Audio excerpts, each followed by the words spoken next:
Muchas gracias por su puntual asistencia. En este día que además conmemoramos un aniversario más de nuestra ciudad, tenemos el honor de tener al doctor José Luis Martínez López Muñiz, quien nos va a hablar sobre la esencia de la universidad. El doctor Martínez López Muñiz es licenciado en Derecho por la Universidad de Navarra y doctor en Derecho por la Universidad de Oviedo. Es profesor emérito permanente de la Universidad de Valladolid, donde desempeñó diversos cargos directivos y además realizó su labor docente y de investigación. Es profesor visitante en la Universidad de París y en la Academia de Derecho Constitucional de Túnez, y fue visiting scholar en la Boston University de Estados Unidos. Asimismo, es profesor honorario de la Facultad de Derecho de nuestra universidad y una de las personas que recibirá la distinción de doctor honorario este 30 de agosto. Es académico de número de la Real Academia de Legislación y Jurisprudencia de Valladolid desde el año 2009, autor de varios libros y un par de centenares de artículos y colaboraciones en obras colectivas y revistas españolas y de otros países. Sin más que decir, dejo con ustedes al doctor Martínez López Muñiz.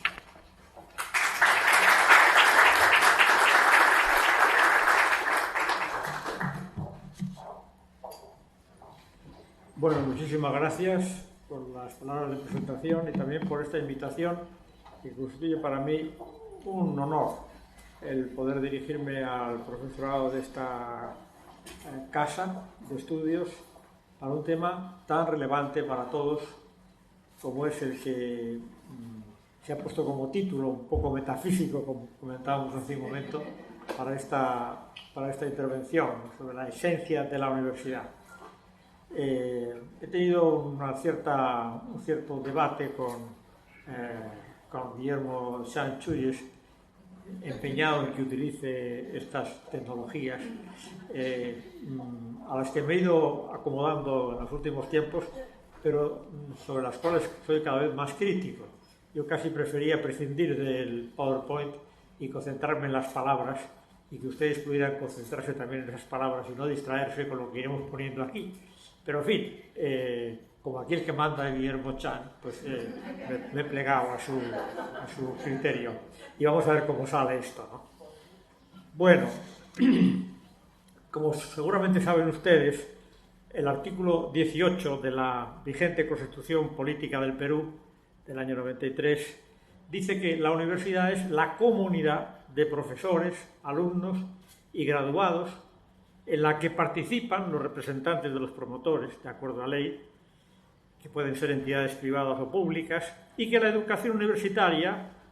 tiene como fines la formación profesional, la difusión cultural, la creación intelectual y artística y la investigación científica y tecnológica. Y para ella el Estado garantiza la libertad de cátedra y rechaza la intolerancia. Dice también que la ley fija las condiciones para autorizar su funcionamiento y cada universidad es autónoma en su régimen normativo, de gobierno, académico, administrativo y económico. Las universidades se rigen por sus propios estatutos en el marco de la Constitución y de las leyes. En todo esto están en juego derechos y libertades, y a tal efecto hay que recordar, por marcar el marco de la Constitución, que la propia Constitución peruana, en su disposición final cuarta, establece una preceptiva cláusula hermenéutica de interpretación de la Constitución, cuando afirma que las normas relativas a los derechos y libertades que la Constitución reconoce se interpretarán de conformidad con la Declaración Universal de Derechos Humanos y con los tratados y acuerdos internacionales sobre las mismas materias ratificados por el Perú. Podría pensarse que lo que acabamos de ver afirmado por el artículo 18 de la Constitución del Perú no hace sino explicitar, en línea de continuidad, lo que hace 800 años casi se dijera ya en las 7 partidas del rey al castellano Alfonso X el Sabio, cuando se afirmaba que estudio es ayuntamiento de maestros y escolares que es hecho en algún lugar con voluntad y con entendimiento de aprender los saberes. Pero es ese ayuntamiento, lo mismo que la comunidad del artículo 18 de la Constitución peruana, en la que ya de entrada vemos no solo maestros e escolares, sino también graduados y con alguna participación los representantes de los promotores, habremos de analizarlo. Es la cuestión de cuál sea o deba ser la naturaleza estructural organizativa de la universidad. Pero antes hemos de tratar del objeto propio de esta, en el que se encontraría su constitutivo esencial, vinculado a los fines que son su causa determinante. Se reencuentra aquella voluntad y entendimiento de aprender los saberes en lo que el artículo 18 de la Constitución asigna a la universidad como sus fines, a la vez que como contenidos funcionales de su actividad. En un tercer momento, dedicaré algún espacio a examinar la naturaleza del servicio que las universidades prestan o han de prestar, a los efectos de enfocar el papel que sobre ella pueda corresponder a los poderes públicos y a la libertad personal, ciudadana y social, antes de, para acabar finalmente, hacer alguna consideración complementaria sobre el papel que hayan de cumplir, en todo caso, los poderes públicos, habida cuenta de la relevancia social y pública del quehacer y de los títulos de las universidades. Vayamos pues al primer punto, al constitutivo esencial, objetivo o funcional. Para la definición esencial de la universidad hay que identificar en efecto sobre todo su objeto, lo que ha de tenerse por su función o actividad propia y específica. Bueno, como ven me estoy olvidando de pasar aquí cosas, pero bien, vamos a ver.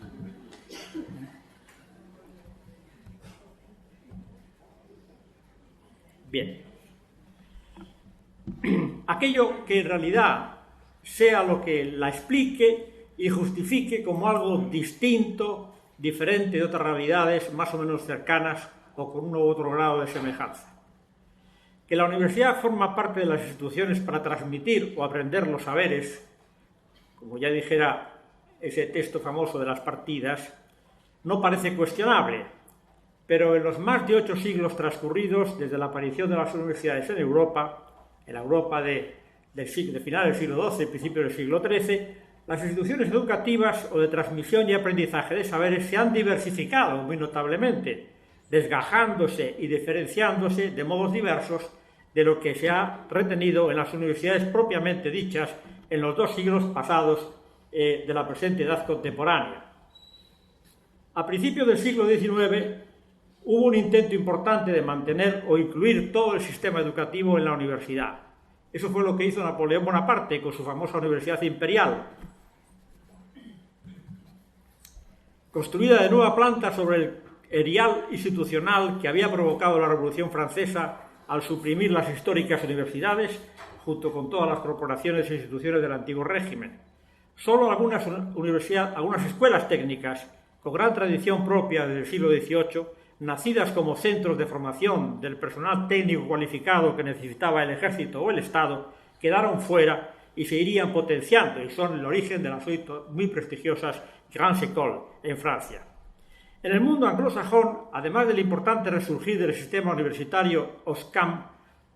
Oxford y Cambridge, desde el principio del siglo XIX, también se iría constituyendo una enseñanza secundaria coronada con varios cursos de high school, pero el bachelor básico en la Escuela de Artes, en la Art School de la universidad, continuaría hasta hoy, marcando, aun con la importante evolución sufrida, una diferencia con los modelos continentales europeos, al menos antes de los cambios que varios están experimentando, atraídos precisamente por la hegemonía norteamericana. En la universidad americana hay de todo, salvo quizás ciertos niveles inferiores del vocational training, todo está allí, niveles muy distintos y según las muy distintas universidades de muy distintas categorías. Prácticamente al mismo tiempo que la creación de la Universidad Napoleónica en Francia, Guillermo Humboldt puso en marcha en Prusia un nuevo modelo de universidad científica, con la creación de la Universidad de Berlín en 1810-1811 y con la innovación de los gimnasios para una enseñanza media o secundaria humanística fuera de la universidad, antes de la universidad. En la propia Francia y en otros países latinos, el bachillerato de la tradicional Facultad de Artes, que permanece como tal en los países anglosajones, pronto saldría también de la universidad en sentido propio y se trasladaría a instituciones de enseñanza secundaria general de nuevo cuño, los liceos franceses, los institutos de bachillerato en España, en otros países, etc. En el planteamiento de Humboldt, que generará la gran universidad alemana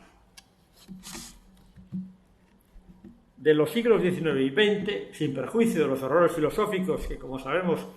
le llevaron al desastre social, político y humano del nazismo y que propiciaron el avance por el mundo de las ideas socialistas que llegaron a traducirse en regímenes políticos no menos totalitarios y trágicos durante el siglo XX y que aún dan sus coletazos, lo específico de la universidad es la elaboración, transmisión de la ciencia en todos sus ámbitos. Son, pues, dos los conceptos esenciales en el planteamiento humboldtiano: una comprensión adecuada de la ciencia y de lo que ella comporta y requiere, y una vinculación de la formación de las ciencias en su nivel superior y de la investigación que constantemente les hace progresar en el necesario ambiente de libertad académica y crítica.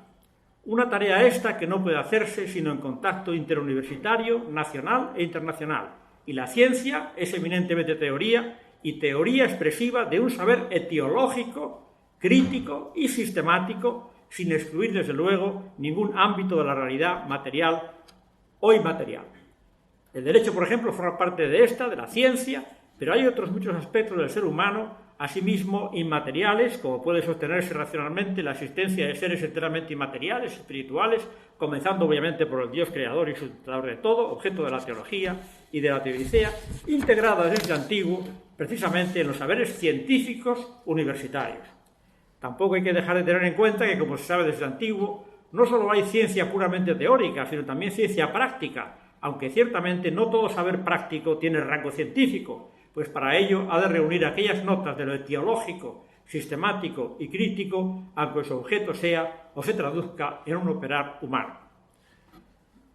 La universalidad del saber y la interrelación entre todos los saberes, entre todas las ciencias y entre quienes las cultivan para transmitirlas, se ha considerado por ello con razón como esencial a la universidad y presente, probablemente incluso, hasta en la semántica de la misma denominación de universidad, lo que no significa incompatibilidad con la especialización científica siempre que ésta se viva con apertura permanente a aquella interrelación y universalidad. En el planteamiento de Newman, que insiste mucho en esa universalidad del saber universitario y en la necesaria interrelación entre las ciencias y sus docentes y discentes, no deja de advertirse con todo que el objeto de la universidad, lugar que enseña saber universal, dice textualmente, no es la ciencia por la ciencia, sino esencialmente su comunicación para la formación de la inteligencia de la mente humana y con ello de la persona humana. Por lo que, desde luego, no debe priorizarse en la universidad la investigación sobre la docencia verdaderamente educativa, no de mera instrucción o de transmisión de conocimientos. Y es lógico que las ciencias avancen también por la investigación que se lleva a cabo en otras instituciones o medios, no docentes, pero sí dedicados específicamente a aspectos de la investigación. Pero nada de ello nos parece que implique, en modo alguno, una menor exigencia en el pensamiento de Newman de una vinculación permanente de la actividad docente o educativa determinante de la universidad con el constante estudio crítico y consiguiente investigación inseparables de la verdadera ciencia que ha de transmitirse, del saber que, como el mismo Newman afirmará en varios lugares, ha de conformar el intelecto y el modo de ser de quien lo cultiva y comunica, ayudando al estudiante a iniciarse y avanzar en ese objetivo. Bueno, por eso yo aquí en las diapositivas planteaba, en definitiva, la cuestión está en si la universidad ha de incluir todos los saberes de cualquier nivel, salvo artes y oficios, como ocurría con la vieja universidad, la universidad histórica, o como pretendió Napoleón con la Universidad Imperial, o ha de concentrarse en el saber científico, siguiendo básicamente el modelo humboldtiano, o también otros modelos universitarios que han estado presentes en el siglo XIX y buena parte del XX, e incluso en el modelo americano, pero en una parte del modelo americano, que es la universidad de investigación. Las pocas relativamente universidades norteamericanas, las más prestigiosas, que se dedican precisamente, que hacen ciencia, que hacen investigación, aunque sean también técnicas, pero planteamiento de la tecnología eminentemente científico, no cualquier planteamiento, no cualquier educación tecnológica. Y la cuestión está si, en definitiva, la universidad debe incluir también esos saberes tecnológicos sin ningún condicionamiento, La cuestión está en si la universidad debe ser un centro de formación profesional superior y si debe prevalecer en ella el I+D, como ahora algunos tienden a afirmar. En ese sentido, también la gran universidad americana, con toda esa variedad de diversidad y todo lo cabe dentro, pues está proporcionando una pauta que muchos países tratan de seguir. Yo creo que el conocimiento o el saber sobre las técnicas, las tecnologías instrumentales, operativas, que en gran medida han sido consecuencia del avance de las ciencias, aunque también han provocado ese progreso muchas veces, solo será científico y por tanto digno de estar en la universidad propiamente dicha cuando domina sus causas propias, sistemática y críticamente. No cualquier conocimiento, no cualquier investigación incluso, no cualquier docencia en el ámbito del operativo, en el ámbito práctico, en el ámbito profesional, me parece que sea propio de la universidad. El funcionamiento de nuestra sociedad, de nuestras actividades productivas, distributivas, económicas, en la actualidad requiere de gran número de personas que conozcan y dominen esas tecnologías, pero a niveles muy diversos, y sin que tal saber o conocimiento reúna necesariamente siempre las condiciones del científico. La transmisión de tales conocimientos en sus diversos niveles no propiamente científicos, que constituye una alta necesidad económica y social de nuestro mundo profesional y económico, e incluso la experimentación y progreso que de manera sobre todo práctica los mejore y afine, no corresponde a mi juicio a la universidad, sino a otras instituciones o escuelas que podrán ser superiores, podrán formar parte de la enseñanza superior, con rango equivalente incluso a las universidades, o también en otros grados inferiores, pero no dentro del quehacer propio de la universidad. Y ello, naturalmente, sin perjuicio del contacto y de la relación mutuamente enriquecedora que deben tener desde su específica identidad con la universidad y ésta con ellas. Esto es lo que sigue ocurriendo en la organización de la educación superior en el ámbito germánico y también en el escandinavo, con la distinción entre las universidades, en las que también hay estudios de ingeniería o de otros saberes de alta impronta técnica o práctica y profesional, pero de nivel científico. Se distinguen esas universidades y las Fachhochschulen o escuelas superiores especiales, especialidades en ingeniería, en gestión contable, empresarial, turística, etcétera, de mucho nivel y con un rango pues equivalente desde el punto de vista social, económico, etcétera, mucho más volcadas en atender a las necesidades comunes de las empresas e instituciones de todo tipo, más volcadas en la formación profesional de lo que lo está la universidad. Como vimos, la Constitución peruana asigna en ese artículo 18 como fines a la universidad, a la educación universitaria, primero la formación profesional, aunque también la difusión cultural, y finalmente la creación intelectual y artística y de investigación científica y tecnológica. Todos estos fines tendrían que conjugarse adecuadamente para responder de modo apropiado a lo que a mi juicio especifica la tarea propia de la universidad, porque a esta no debe corresponderla, como es obvio, cualquier formación profesional, ni cualquier tipo o forma de difusión cultural. Y no parece tampoco que haya de ser específico y exclusivo en rigor de ella la creación intelectual y artística o la investigación científica y tecnológica, ni serán en rigor algo propio de ella sin vincularse a las necesidades de la elaboración científica y de su transmisión docente ordenada, esenciales al quehacer propiamente universitario. Toda formación profesional, difusión cultural, creación intelectual y artística o investigación a cargo de la universidad o como resultado de su actividad ha de venir condicionada por el nivel propiamente científico que le es propio, con esas exigencias etiológicas de ir a las causas, a los porqués, descubrir efectivamente, conocer la verdad en su integridad por sus causas, de manera sistemática, no fragmentaria, y de manera crítica, constante, tratando de cuestionarse siempre la veracidad de lo alcanzado en contacto con los colegas, a ser posible con la máxima conexión incluso internacional, en la medida de lo posible. Todo lo que no sea esto no será algo apropiado, a mi juicio, a la universidad. La universidad existe, en lo esencial, específicamente para lo científico y todo lo que con ello lleva consigo. Lo científico en el sentido amplio, naturalmente. Ya se ve que de lo que estoy diciendo, que no estoy hablando de lo científico como reducido a las ciencias experimentales, físico-naturales, sino a todo el saber sobre toda la realidad, material o inmaterial, por sus causas, sistemáticamente y críticamente. Cabe intuir que la ley universitaria peruana de 2014 se ha referido a la actividad universitaria explicitando más, aunque aún de modo insuficiente, lo que habría de considerarse implícito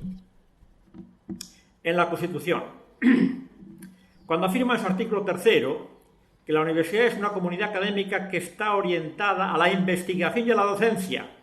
que brinda una formación humanista, científica y tecnológica, con una clara conciencia de nuestro país como realidad multicultural. Sin embargo, no se precisa aún suficientemente lo que debería ser considerado esencial a la universidad, y aprovecho para decir que esto que ocurre en Perú ocurre en la mayor parte de los países que conozco, y especialmente en los últimos tiempos, donde se tiende a difuminar el objeto propio de la universidad con un cierto desconcierto ante el panorama al que todos los países miran, que es el panorama norteamericano, que es ciertamente desconcertante por la diversidad, por la variedad, por la falta de definición, porque en Estados Unidos no se piensa, es decir, se hace poco esfuerzo por pensar etiológica, sistemática y críticamente.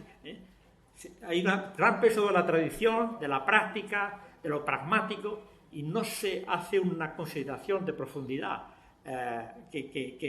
que revise racionalmente lo que está ocurriendo, ¿no? Y como son los que mandan y los que tienen el dinero, pues todos los países tienden además son los que aparecen en los rankings en primer plano, son los mejores, pues entonces todos tienen que imitarlos, ¿no? La verdad que no estoy con esto que estoy diciendo, lo digo para que no se piense que estoy criticando específicamente la normativa constitucional y legal legislativa del Perú, porque lo mismo podría decir de mi país, incluso con más argumentos.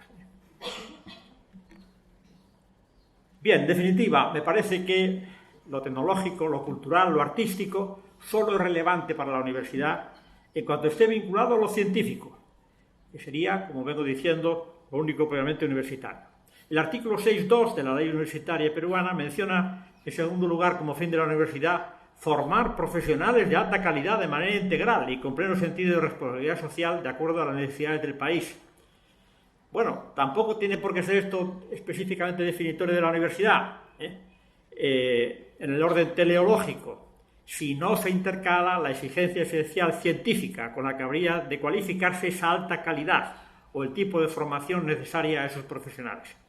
Y similar condicionamiento de vinculación o de fundamentación científica habría de añadirse al resto del listado de fines determinados en ese artículo 6 para que la universidad no se dedique a lo que no le es propio,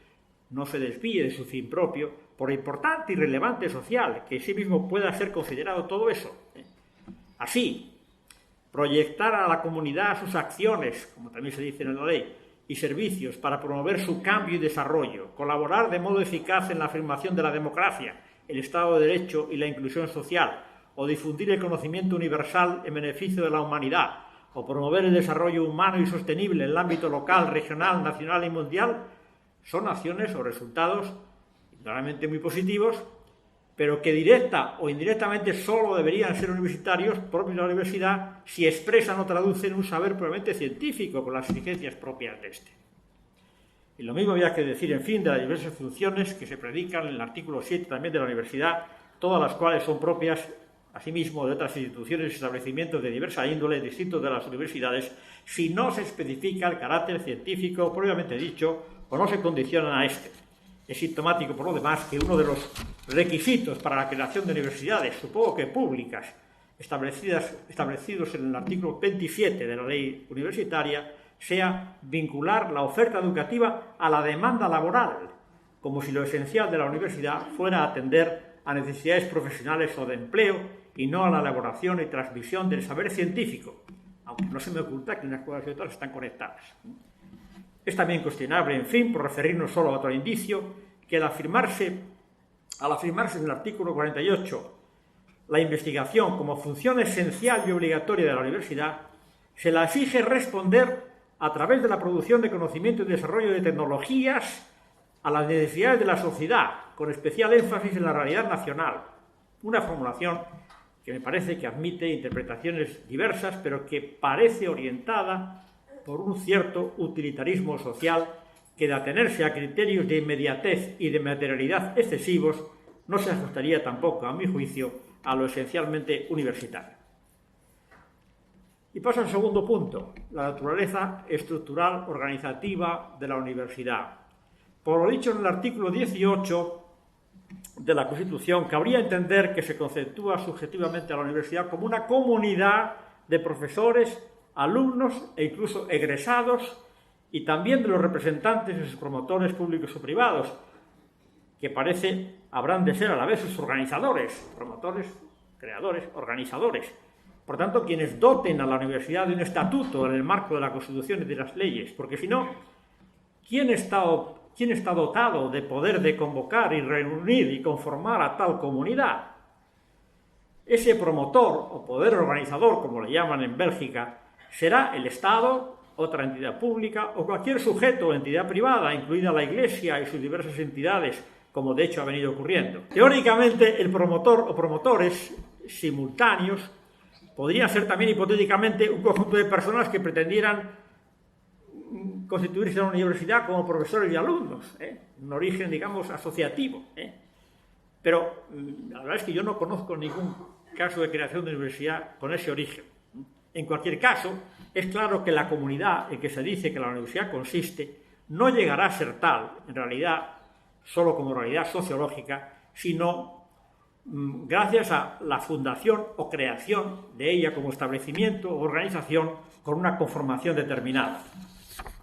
Esa fundación o creación no es sino, en primer lugar, el objeto propio de la libertad de enseñanza a que alude el artículo 13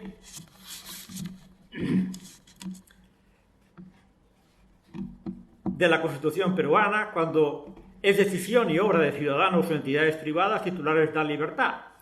y se traduce en el derecho garantizado más en concreto por el artículo 15 de promover y conducir instituciones educativas y de transferir la propiedad de estas conforme a la ley a ellas.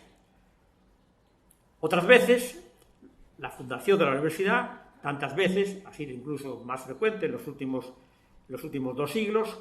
la fundación de la universidad es consecuencia del ejercicio por el Estado, o por otras entidades públicas, normalmente por el Estado, de la potestad de establecer organizaciones apropiadas para cumplir las funciones que él asume, y en este caso la universidad. Por cierto que el citado artículo 15 da a entender ya la importancia que puede tener el derecho de propiedad, digo de pasada, cuando habla de esa posibilidad de asignar efectivamente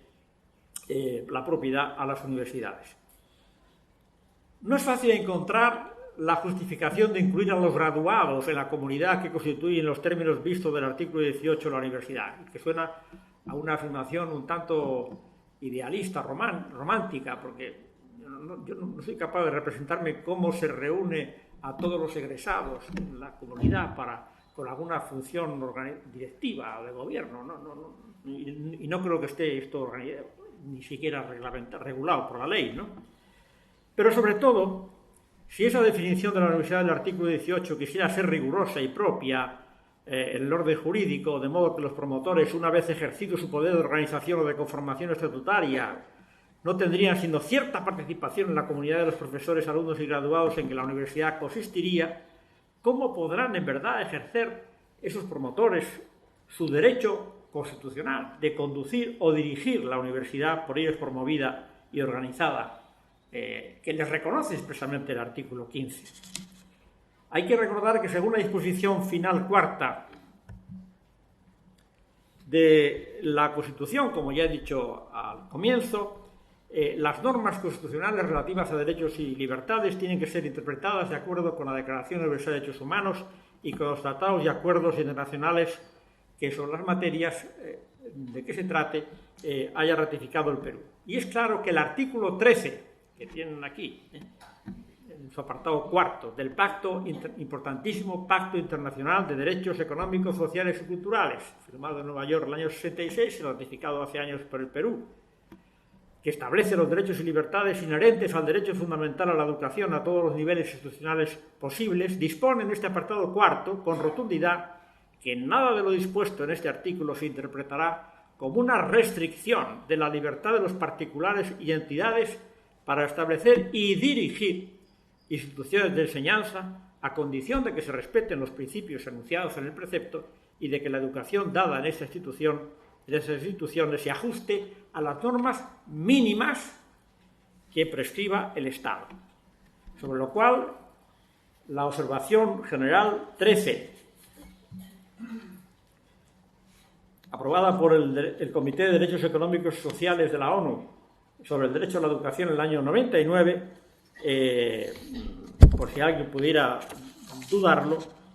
incluye expresamente en la aplicación de este precepto a las universidades. Por otra parte, esta misma observación general, que es una interpretación auténtica del contenido del Pacto Internacional de Derechos Económicos y Sociales, que tiene ese valor, por tanto, a la hora de interpretar la propia Constitución peruana, dedica algunos comentarios específicos a lo que denomina la libertad académica y la autonomía de las instituciones educativas, afirmando en el número 38 que solo se puede disfrutar del derecho a la educación si va acompañado de la libertad académica del cuerpo docente y de los alumnos, aunque la cuestión, dice el comité, no se menciona expresamente en el artículo 13 del pacto. Considera que está implícito, es una interpretación que hace el comité. Y añade que como el cuerpo docente y los alumnos de enseñanza superior son especialmente vulnerables a las presiones políticas y de otro tipo que ponen en peligro la libertad académica, en las observaciones siguientes, dice, se prestará especial atención a las instituciones de la enseñanza superior. Y en esta se afirma que los miembros de la comunidad académica son libres individual y colectivamente de buscar, desarrollar, transmitir el conocimiento y las ideas mediante la investigación, la docencia, el estudio y el debate, la documentación, la producción, la creación o los escritos. Que la libertad académica comprende la libertad del individuo para expresar libremente sus opiniones sobre la institución o el sistema en el que trabaja, para desempeñar sus funciones sin discriminación ni miedo a la represión del Estado o cualquier otra institución,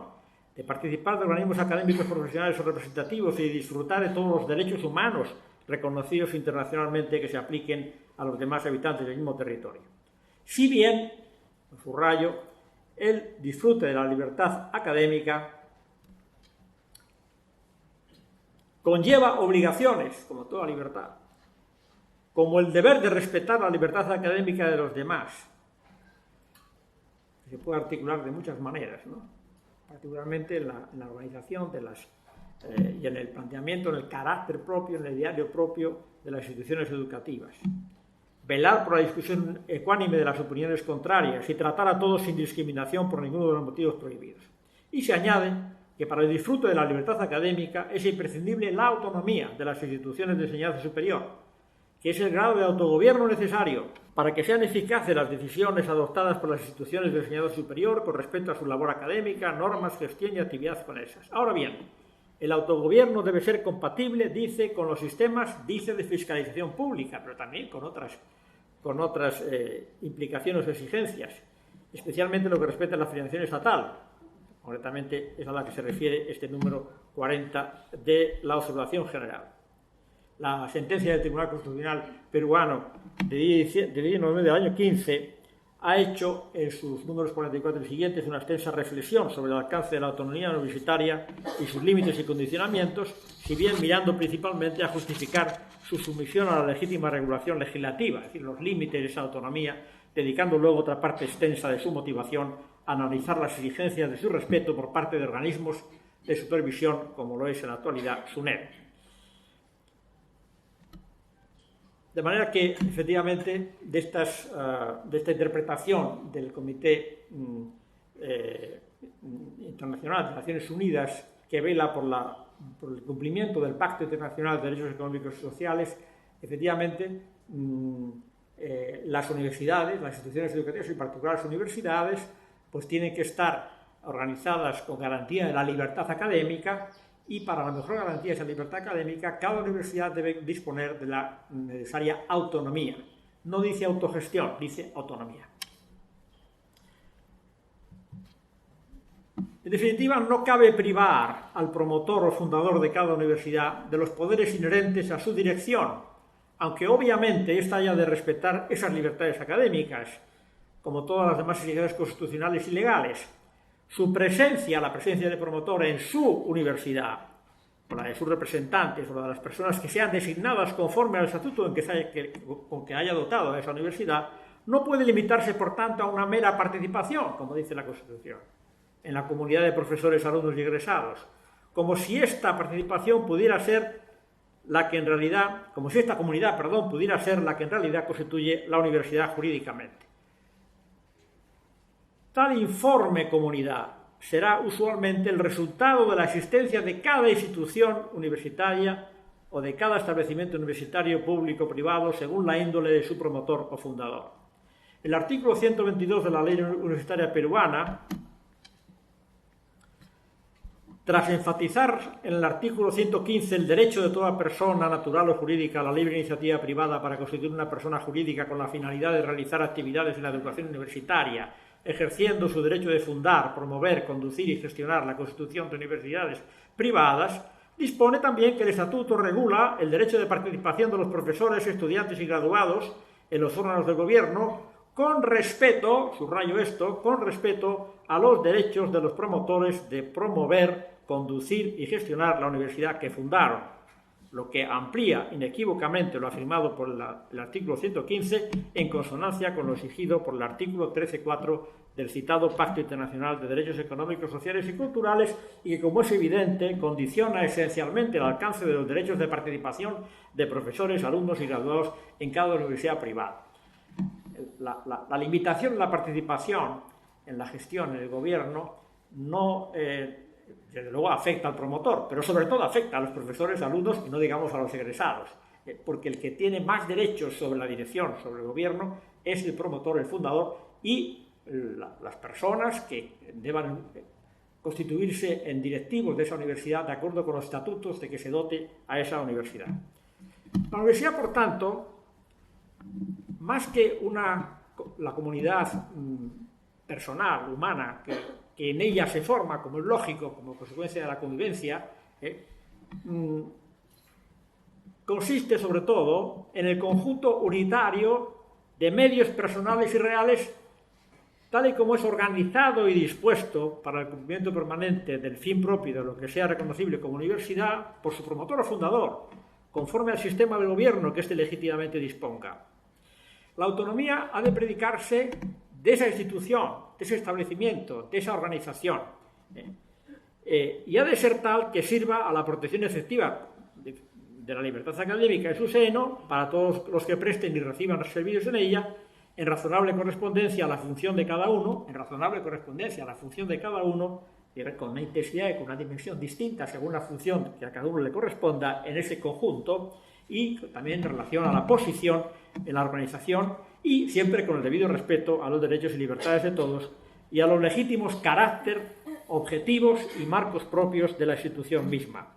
en cada caso. La universidad, pues, cada universidad se traduce efectivamente, sociológicamente, vitalmente, en una comunidad, cierto, pero de ordinario, salvo que otra cosa se disponga en su fundación, en el plano jurídico, la universidad es siempre una universitas, no una universitas personarum, sino una universitas rerum, un establecimiento fundacional, institucional, generado por un fundador público o privado, que tiene pleno derecho a establecer sus mecanismos de dirección, gobierno o conducción para la plena autonomía de tal institución y su eficacia de funcionamiento en la salvaguarda efectiva de las libertades académicas que son vitales para la consecución de sus fines. En ese establecimiento se produce ciertamente esa comunidad vital, por razón de la convivencia necesaria a la actividad universitaria. Pero los profesores son empleados de la institución y no señores de ella, y los alumnos receptores y usuarios de sus servicios durante algún tiempo, tampoco señores de la universidad.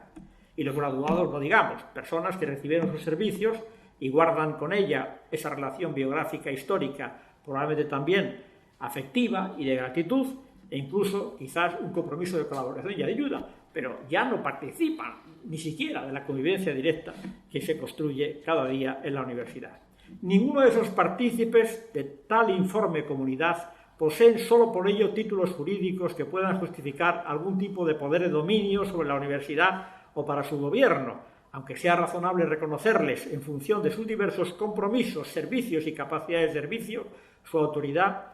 u otras razones, uno u otro grado de participación en la adopción de uno u otro tipo de decisiones académicas y de la conducción de la universidad. Aquel ayuntamiento de maestros y escolares que es hecho en algún lugar con voluntad y con entendimiento de aprender los saberes a que se referían las partidas, contra lo que con frecuencia se ha entendido, no implicaba en rigor corporación, en el sentido moderno de una colectividad, de una universitas personarum, una colectividad de personas, erigida como tal en sujeto de derecho, sino lo que expresan las mismas palabras de ayuntamiento, ajuntamiento. Se ajuntan personas, maestros y escolares, por alguien que las ajunta, que las reúne, que las funda, que las organiza y que las marca un fin y las dota de medios económicos para poder realizar su finalidad. En fin, aunque las condiciones de licenciamiento o autorización de las universidades del artículo 28 de la Ley Universitaria Peruana sean las mismas para las universidades públicas que se crean mediante ley y para las privadas que se constituyen por iniciativa de sus promotores, y no pueda iniciarse su actividad de ninguna de ellas sin autorización previa de SUNEDU,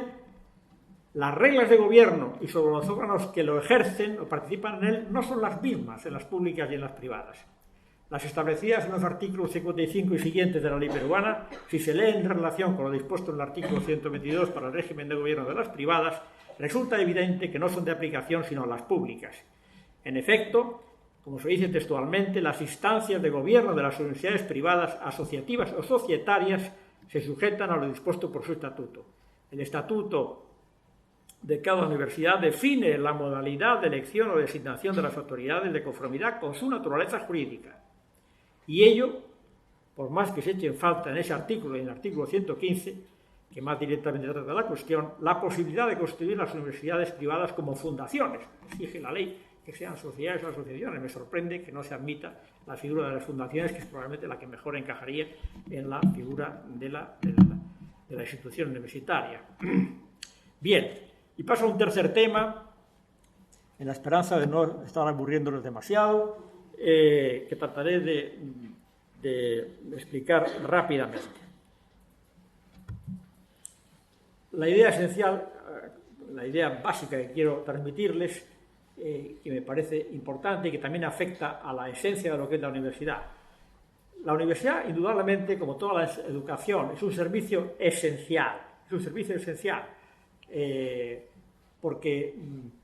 tiene que llegar universalmente a toda la población, porque satisface un derecho fundamental a la educación, y tiene que transmitirse, tiene que llevarse a cabo, al menos unas condiciones básicas de igualdad para toda la ciudadanía, para todas las personas. Es un servicio esencial, es un servicio de los que el derecho de la Unión Europea denomina de interés general. Pero no es un servicio público, no lo es ni puede serlo, por la sencilla razón de que un servicio público en sentido estricto,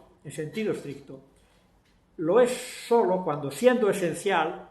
es asumido, es reservado en su titularidad por el Estado, por los poderes públicos, de tal manera que los ciudadanos, los particulares, las entidades sociales privadas, solo pueden llevarlo a cabo en colaboración con el Estado, como una actividad del Estado, que gestionan por el Estado, pero en definitiva con los criterios del Estado. Una actividad como la educativa, que es objeto de una libertad de enseñanza, garantizada por las constituciones, también por la peruana y por los tratados internacionales, y que además constituye una actividad de tipo inmaterial, no es susceptible de sustracción y de reserva al Estado. Es objeto de un derecho de libertad de todos los ciudadanos. Todos tienen el derecho a enseñar y a poner centros de enseñanza. Y eso no puede ser sustraído por la ley con ninguna justificación. No puede ser considerado una actividad propia, exclusiva del Estado. Esta es la cuestión que me parece importante, pero que no voy a desarrollar con más detenimiento para no emplear más el tiempo debido. Simplemente les indico que si me ha parecido importante tocar este punto, este tercer punto, es porque he conocido esa sentencia que les he citado antes del Tribunal Constitucional peruano de 10 de noviembre del año 15, en un proceso que provocó, si mal no recuerdo, el Colegio de Abogados de Lima, donde el tribunal afirma y reafirma con reiteración, basándose en una afirmación contenida también en la ley universitaria, y en la ley de educación. La ley universitaria afirma que la educación universitaria es un derecho fundamental, pero también un servicio público esencial. Y apoyándose en esa afirmación, y otorgando, por cierto, a la ley lo que solamente se puede reconocer a la Constitución, afirma el tribunal que efectivamente la educación universitaria y la educación en general es un servicio público, constitucionalmente hablando, es un servicio público porque se trata de una prestación pública que explicita una de las funciones fines del Estado, que se ejecuta per se o por terceros, pero cuando lo ejecutan terceros, lo ejecutan por el Estado. No es porque sea un derecho de los terceros, una libertad de los terceros, sino porque realizan una actividad del Estado que el Estado les delega o les concede o les permite llevar a cabo. Esta idea la repite varias veces la sentencia del Tribunal Constitucional que acabo de decirles de 10 de noviembre del año 15. La educación se configura como un servicio público en la medida en que se trata de una prestación pública que explicita una de las funciones fines del Estado, de ejecución per se o por terceros bajo fiscalización estatal. En el caso de las universidades implica que en ciertos casos ejercen función administrativa las universidades privadas, prestan un servicio administrativo. Cuando yo leí esto, me fui inmediatamente a buscar y rebuscar en la Constitución peruana dónde podía encontrarse el sustento, el apoyo de esas afirmaciones tan serias, tan graves. No encontré ninguno. No hay la más mínima afirmación en la Constitucional que explícita o implícitamente permita hacer estas afirmaciones que el Tribunal Constitucional ha hecho y que espero rectifique en alguna próxima ocasión. Ciertamente, la educación no es una simple actividad mercantil, obviamente, y por tanto no basta con las reglas generales de la actividad comercial para la educación, como algunos piensan, algunas minorías piensan. Ciertamente, la educación tiene unas implicaciones individuales y sociales que requieren una regulación específica, una regulación de especial intensidad y un especial control público también, una especial supervisión, obviamente. Por ejemplo, en materia de universidades, una de las cosas que tiene que hacer el poder público mediante la ley y luego supervisarlo a través de la correspondiente administración es no permitir el uso del término universidad más que a lo que sea realmente universidad, reúna las condiciones adecuadas de universidad, porque la sociedad tiene derecho a ser protegida de fraudes, tiene derecho a la protección de los usuarios y consumidores del futuro, tiene derecho a que los títulos, etcétera, ese es el último punto que quería tocar, pues respondan efectivamente a lo que debe exigirse de lo que, con buenas razones, debe llamarse universidad. Bien, en definitiva, como es un servicio social de gran interés general, la educación tiene que ser regulada intensamente, pero esa necesidad de regulación intensa en modo alguno significa que la universidad sea un servicio público en sentido subjetivo, en el sentido estricto. Ya sé que a veces se emplea la expresión servicio público en el mismo sentido que estoy empleando yo el término servicio esencial, y en ese sentido pues es inocuo. Incluso la ley peruana, cuando dice que la ley de educación es un servicio público, o la ley universitaria, cuando dice que la educación universitaria es un servicio público esencial, por cierto que en esa misma expresión ya se ve la vacilación o las dudas del legislador, que no sabe muy bien si está hablando de servicio esencial o servicio público, entonces pues para resolverlo dice servicio público esencial, y ya está. Pero lo malo, y realmente cuando uno analiza las dos leyes, la de educación y la de universidades, pues puede deducir que cuando se habla de servicio público se está hablando en un sentido equivalente a servicio social, no en un sentido de exclusividad de titularidad pública, porque lo cierto es que luego reconoce el derecho de los ciudadanos y de las entidades sociales a crear y dirigir entidades educativas o universidades, en el caso de la ley universitaria. Por tanto, es evidente, y lo hace sin previa concesión. Hace falta, ni siquiera, para la creación de la universidad, ni siquiera hace falta una autorización. Hace falta una autorización para que empezara a funcionar, igual que ocurre con las universidades del Estado, si no me equivoco, la intervención en SUNEDU. Es decir, no hay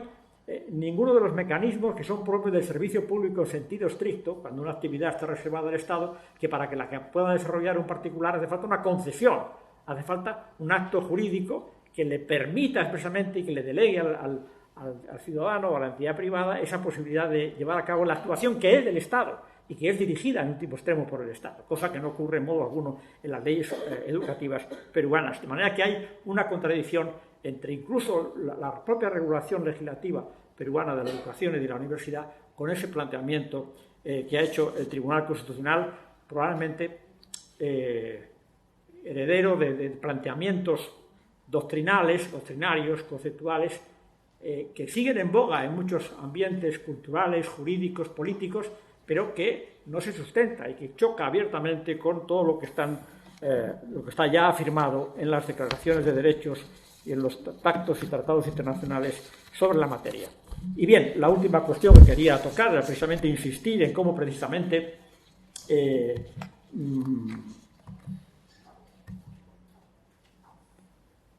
bueno, antes de este último punto, también había apuntado una última cuestión que está implicada en lo que acabo de explicar, ¿no? El tema de la financiación pública de la enseñanza y en particular de la educación. Muy rápidamente, les recuerdo que el artículo 17 de la Constitución dice que las instituciones del Estado educativas son gratuitas y correctamente las universitarias, las universidades públicas deben impartir la enseñanza gratuita a los alumnos que acrediten la capacidad correspondiente, que aprovechen satisfactoriamente un rendimiento satisfactorio y carezcan de los recursos económicos necesarios. Y añade que, para garantizar la mayor pluralidad de la oferta educativa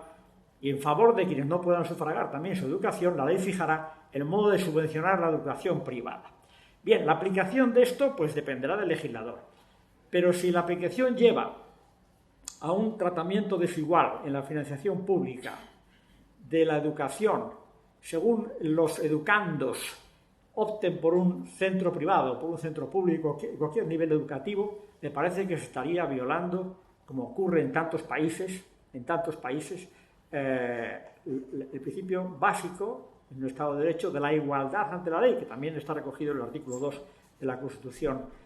peruana, porque efectivamente esa financiación pública debe ir dirigida a la educación de cada educando, independientemente del centro, del establecimiento, de la universidad que elija, que reúna las debidas condiciones legales y que esté en condiciones, por tanto, de, en principio, por cumplir las exigencias legales, de satisfacer ese derecho a la educación. Pero la financiación pública debe asignarse, debe dirigirse fundamentalmente, finalmente, al educando, aunque se haga a través de los centros educativos. Y el último punto, les decía, era, ya muy brevemente, destacar efectivamente la enorme relevancia social de la universidad y de los títulos académicos que esta otorgue, que justifican el ejercicio de una potestad pública específica de su regulación y de garantía de cumplimiento de su regulación. Porque, en definitiva, como ya he apuntado antes, esos títulos no son sino una certificación de un determinado nivel de saberes, de conocimientos, que pueden ser considerados necesarios para el ejercicio de determinadas actividades profesionales, para determinados empleos públicos, para determinadas actividades económicas y sociales, y, naturalmente, en la medida en que el poder público tenga que garantizar una cierta protección de los consumidores y usuarios de los servicios, de esos profesionales, de esos empleados públicos, etc., pues tiene el derecho y la obligación de velar porque quienes vayan a ejercer esas actividades cumplan unos mínimos requisitos de capacidad, de capacitación, que puedan acreditarse a través de la actividad acreditadora o certificadora de titulación que realizan las entidades privadas, que tampoco sería una actividad pública, sino una actividad privada, pero bajo control público. Bien, y con esto yo creo que ya concluyo y me pongo a su disposición para las preguntas o las cuestiones que quieran plantearme. No les entretengo ya más porque han pasado casi más de 50 minutos. Muchas gracias por su atención.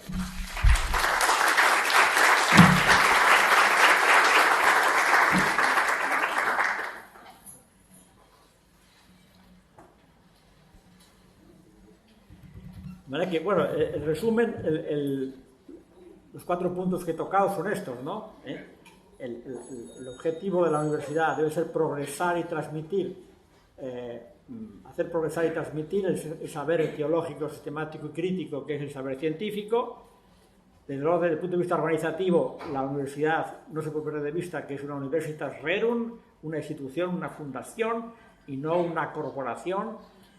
La universidad no es la comunidad se forma en la universidad, pero no es la universidad. La universidad es la organización determinada por el fundador, de acuerdo con la ley. En tercer lugar, que la universidad, la educación universitaria, es un servicio esencial, importantísimo, esencialísimo, pero no un servicio público en sentido propio, porque es objeto de libertades garantizadas constitucionalmente. Y en tercer lugar, que efectivamente hay títulos sobrados para que, no solamente por razón de el propio servicio social, sino también por los efectos que producen los títulos en la vida social, para que efectivamente el poder público lleve a cabo una regulación pertinente que no debe dejar de hacer, y una supervisión, además, de la actividad de las universidades. Bien, pues nada más. ¿Les he dejado suficientemente agotados? ¿No? Nadie tiene ningún pero, ya me extraña. Sí, sí. Muchas gracias por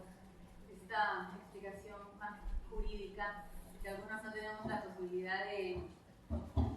de incurrir en estos temas, pero yo quería, sí, me parece muy claro lo de la universidad, y es una realidad en beneficio de la sociedad, no tiene carácter público, es social, y en esa línea, últimamente, se está hablando de lo que se llama la tercera misión de la universidad, ¿no? La primera sería, las primeras 2 son docencia e investigación, y la tercera es el impacto social que tiene la universidad, y que quizás en estos últimos decenios o desde el siglo pasado se está viendo como algo que también forma parte de la esencia, de la identidad de la universidad, ¿no? O sea, ese compromiso con el entorno para salir un poco de su burbuja, ¿no? Y mojarse o sea, ensuciarse, ¿no? Con los temas de la sociedad, de la gente, las necesidades, tratar de ayudar, ¿no? ¿Cómo podemos poner esta tercera misión? ¿Le parece que forma parte de la esencia de la universidad? ¿Se puede incluir en ese progresar y transmitir un saber de modo teológico, sistemático, crítico? ¿Cómo lo ves? Sí, por supuesto que la universidad sirve a la sociedad y particularmente a su entorno, pero mi tesis es que debe hacerlo justamente con su contribución científica, no de cualquier manera. La universidad no es una ONG cualquiera, no es una organización de asistencia social cualquiera. Para eso están las organizaciones, y los propios universitarios pues, pueden incluirse a participar en esas organizaciones para esas actividades. Pero la universidad como tal, en su labor de extensión universitaria, que me parece importantísima, y de servicio a resolver los problemas de la sociedad, debe tratar de mantenerse en el nivel científico que él es propio, porque si no se acaba desvirtuando. La creación científica, me va a perdonar que recoja esa expresión que usted ha utilizado, la burbuja, se corre el riesgo de pensar, estos señores están siempre ahí en su biblioteca, en su laboratorio, están abstraídos del mundo. No, están tratando de conocer la realidad del mundo para resolver sus problemas desde el punto de vista científico. A lo mejor tardan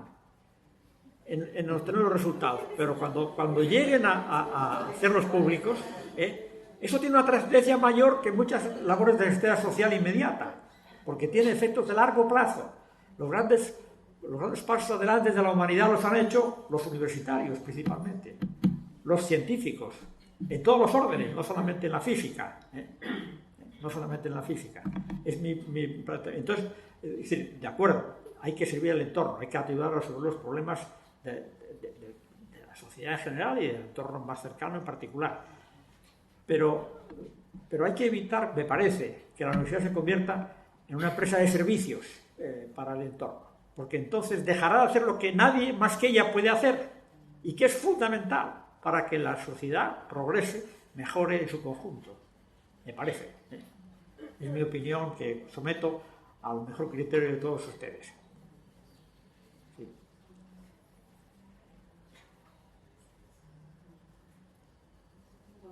Sí, otra, estupendo. Sí. Después de lo que me han contestado, más que tengo una... Bueno, pienso que no sé. A ver, hoy totalmente de acuerdo con que la universidad no tiene que ser una empresa de prestación de servicios, sino totalmente de acuerdo, y que efectivamente el conocimiento intelectual y la investigación es su esencia, ¿de acuerdo? Pero ni lo uno ni lo otro. O sea, bueno, por ejemplo, es que me acuerdo de un texto de Fernando Inciarte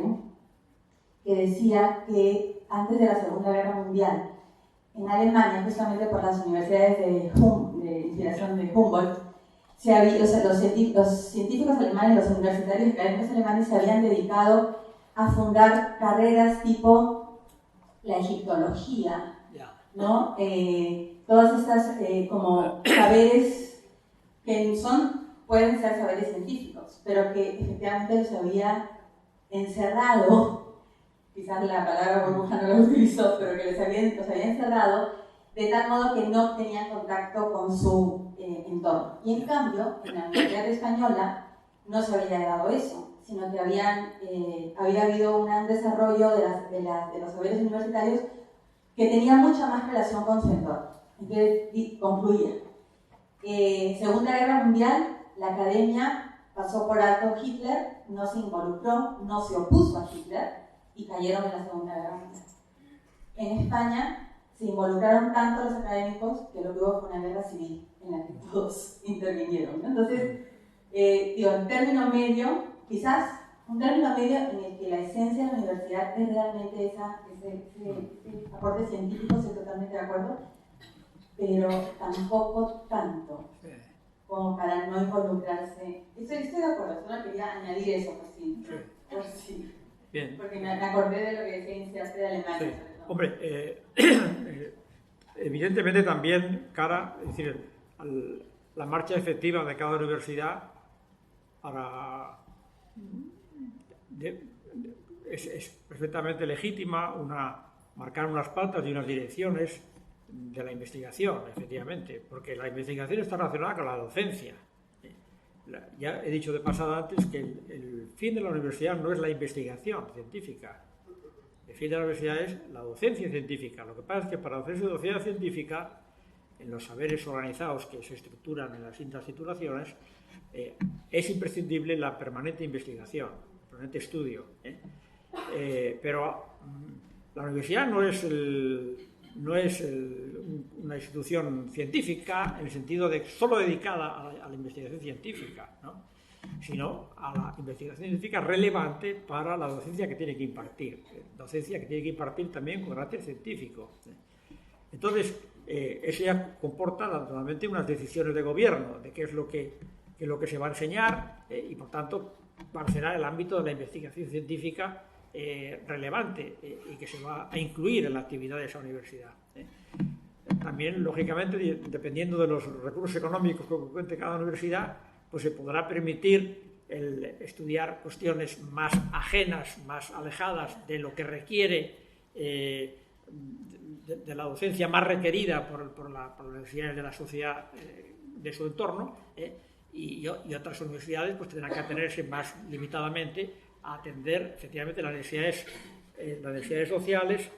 de personas formadas científicamente para atender las necesidades de la sociedad, ¿no? Entonces, es decir, probablemente un centro de estudio de egiptología pues se lo puede permitir pocas universidades. ¿Por qué las universidades americanas ocupan los primeros lugares de los rankings? Algunas de ellas, pues porque tienen millones de dólares y se pueden dedicar a las cosas más heterogéneas, y entonces pues a la hora de la investigación y de las publicaciones probablemente tienen medios para publicar más que ninguna otra. Efectivamente, la densidad de los medios económicos pues explica muchas cosas. De todas maneras, en la universidad alemana anterior a la Segunda Guerra, ahí hubo de todo. No se dedicaban solo a la egiptología. Había juristas, había politólogos, había economistas, había científicos de todo tipo, que además en el gran conflicto ideológico y político que sufrió la Alemania de los años 30, pues estuvieron en todas las posiciones. Y muchos de ellos tuvieron que irse, y muchos de ellos son el origen del gran desarrollo universitario norteamericano. O sea que no vivían en la burbuja, porque es imposible vivir en la burbuja si se es científico. Me parece. Sí. Y luego está el punto también importante que tocaba de pasada, en el que tanto insistió Newman, ¿no? Para hacer un verdadero trabajo científico es necesaria la especialización, pero es imprescindible la conexión con las demás ciencias. En la universidad de saberes, precisamente por eso la importancia de la interrelación, de la apertura a los otros conocimientos, porque al final todos los conocimientos están interrelacionados y es importante no perder esa interrelación, y eso requiere mucho tiempo. Y otra cosa importante también, efectivamente, la vida es limitada, como todos sabemos, el tiempo es limitado. Si uno se dedica a unas cosas, no se dedica a otras. Entonces hay que, precisamente, el progreso de la sociedad en gran medida reside en la capacidad de especialización, la división del trabajo. Bueno, pues la universidad debería centrarse en lo que he apuntado, en lo que he insistido con especial énfasis, porque soy muy consciente de que en este momento la universidad en muchísimos países está desorientada, por utilizar la expresión que utilizó un eminente francés ya a principios de los años 70 en Francia, y ha llovido desde entonces, más en algunos países que en otros, pero en definitiva, en mi país concretamente la universidad se ha descompuesto, porque se han difuminado sus objetivos, se han integrado todo tipo de enseñanzas allí dentro, se han mistificado los profesorados, se han mistificado las metodologías, y en definitiva todo eso está tirando para abajo todo el sistema, porque cada tipo de enseñanza, cada tipo de educación requiere su propio profesorado, su propia metodología, no todo es lo mismo, hay que diferenciar. Bueno.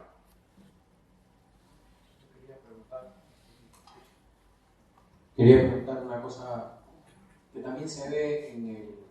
sistema universitario en general, ¿no? Y son las universidades que siguen una ideología, ¿no? Más que buscar el saber científico. Están ideologizadas porque son más bien un instrumento de propaganda de un determinado tipo de pensamiento, ¿no? ¿Cómo hacer con eso? Porque tenemos que leer todo, el status questiones nos obliga un poco a leer todo. Vamos, yo creo que la universidad tiene que buscar, su organización y sus planteamientos tienen que orientarse a la búsqueda de la verdad con la libertad académica que he subrayado y, por tanto, lo cual no impide para que una universidad pueda tener unos marcos de referencia, unos marcos culturales de referencia, y a la hora de incorporar profesores e incluso alumnos, pues esté explicitado ese marco cultural de referencia para que se sepa que lo que se quiere hacer es un trabajo colectivo en esa dirección, pero que respete siempre la finalidad fundamental de buscar por encima de todo la verdad con libertad. El que no lo haga, me parece que no debería ser admitido al sistema de universidades. El tema será luego valorar cuándo se hace y cuándo no se hace, el tema más complicado, ¿no? Sí. Bueno, si no hay alguna otra pregunta, le agradecemos al doctor Martínez López Muñiz por haber compartido esta hora y 15 minutos con nosotros. Y bueno, muchas gracias por su asistencia, y el profesor va a estar aquí hasta fin de mes por si tienen alguna pregunta o quieren acercarse a él para preguntarle algo en específico. Gracias.